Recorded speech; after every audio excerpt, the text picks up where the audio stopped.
adalah ini terkait daftar syarat penerima KIP kuliah. Jadi apa saja sih syarat untuk mendapatkan KIP kuliah? Yang pertama adalah mereka lulusan siswa lulusan SMA, SMK atau sederajat yang lulus tahun ini 2025 atau 2 tahun sebelumnya yaitu 2024 dan 2023 masih bisa mendaftar KIP kuliah. Berikutnya adalah telah lulus seleksi penerimaan mahasiswa baru melalui semua jalur masuk, baik negeri, tinggi swasta, pada program studi yang telah terakreditasi secara resmi dan tercatat pada sistem akreditasi nasional perguruan tinggi. Dan kalau basis data kita adalah PDDIKI yang berbasis data pendidikan tinggi yang juga apa namanya terupdate dengan sistem akreditasi nasional perguruan tinggi. Berikutnya memiliki potensi akademik baik, tetapi memiliki keterbatasan ekonomi atau berasal dari keluarga miskin atau rentan miskin. Dan atau dengan pertimbangan khusus yang didukung oleh bukti dokumen yang sah. Jadi ini adalah 3 syarat penerima KIP kuliah, Bapak Ibu, yang masih kita gunakan sebagai dasar syarat penerima KIP kuliah tahun 2020. Berikutnya adalah prioritas mahasiswa penerima berdasarkan persyaratan ekonomi.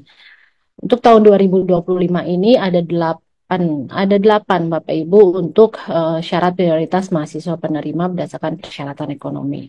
Yang pertama adalah mereka pemegang atau pemilik KIP SMA yang lulus SNBP, SNBT atau seleksi mandiri di perguruan tinggi negeri. Itu menjadi prioritas pertama Bapak Ibu. Yang kedua adalah mereka dari keluarga yang masuk dalam DTKS atau menerima program bantuan sosial Kemensos yang lulus SNBP dan SNBT atau mereka yang lulus seleksi mandiri di perguruan tinggi negeri.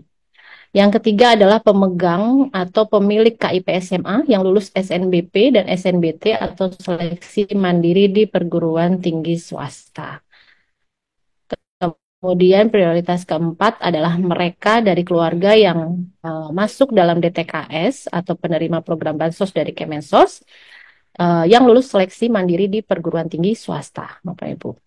Kemudian yang kelima ini adalah mereka yang masuk dalam kelompok masyarakat miskin atau rentan miskin maksimal pada desil ketiga P3KE yang lulus SNBP dan SNBT atau seleksi mandiri di perguruan tinggi negeri. Jadi kita masih menggunakan data DTKS dan P3KE ya Bapak Ibu untuk 2025 ini. Yang keenam adalah mereka yang masuk dalam kelompok masyarakat miskin atau rentan miskin maksimal pada desil ketiga P3KE yang lulus seleksi mandiri di perguruan tinggi swasta Bapak Ibu. Kemudian yang ketujuh adalah anak-anak dari panti sosial, panti asuhan yang lulus seleksi masuk perguruan tinggi melalui semua jalur seleksi, baik PTN ataupun PTS. Dan yang terakhir adalah siswa yang lulus seleksi masuk perguruan tinggi melalui semua jalur seleksi yang ada di perguruan tinggi dan perguruan tinggi swasta.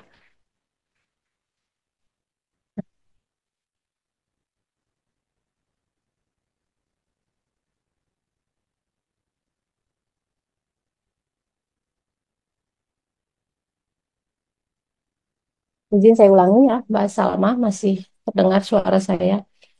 Eh, untuk yang prioritas ke-8 adalah mereka yang lulus seleksi masuk perguruan tinggi melalui semua jalur seleksi di perguruan tinggi negeri dan perguruan tinggi swasta dan memenuhi persyaratan miskin atau rentan miskin sesuai dengan ketentuan yang dibuktikan dengan pertama, bukti pendapatan kotor gabungan dari orang tua atau wali yang maksimum 4 juta rupiah setiap bulan atau pendapatan kotor gabungan orang tua wali dibagi dengan jumlah anggota keluarga maksimumnya itu adalah 750.000. Jadi ini masih sama dengan persyaratan tahun 2024 ya Bapak Ibu.